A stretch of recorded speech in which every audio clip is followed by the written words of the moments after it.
A simple tweet, sent when a nation is in shock, is a quick and effective way of provoking outrage.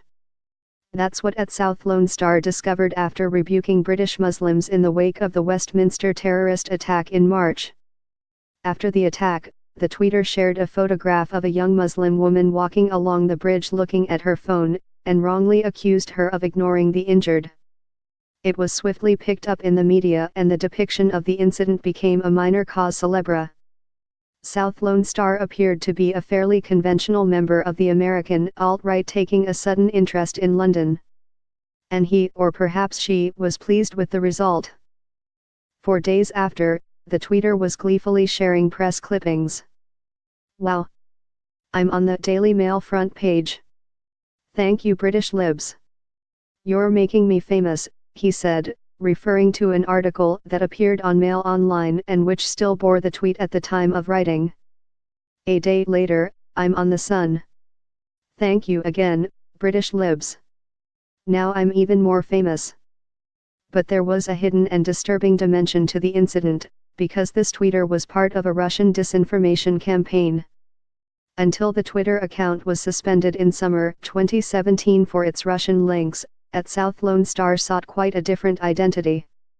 With a bio that proclaimed him a proud Texan and American patriot, hashtags showing his support for the Second Amendment and opposition to abortion, and an avatar of a fuzzy-faced young man in a cowboy hat, he might have been any one of millions of Donald Trump-supporting Americans. He was, naturally, a vociferous opponent of Hillary Clinton and Barack Obama, attacking them for creating ISIS under Obama's rule. "I don't think it is possible to beat ISIS while its co-founder Hussein Obama is living in the White House," he tweeted on Boxing Day 2016, before celebrating on New Year's Day that the traitor-in-chief leaves the White House in 18 days. Lone Star's partisan support for Trump did not extend to the rest of his team, however. By April 2017, he was joining in with a campaign to keep Bannon and fire Kushner that had been started by a former rapper turned alt-right star. Trump's son-in-law, Jared Kushner, was a liberal snake pushing his agenda in the White House, Lone Star tweeted. "With all respects to Ivanka Trump, but we didn't vote for Kushner's policies, especially if these policies influenced by Soros." Eclipsing his interest in domestic American politics, however, was Lone Star's obsession with Islam.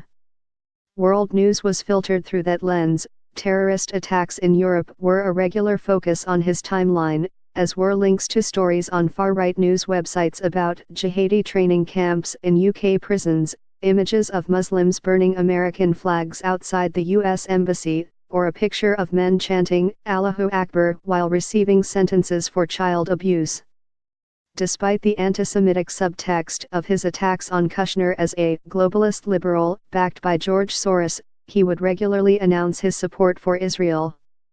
He called on French people to elect Marine Le Pen and take your nation back.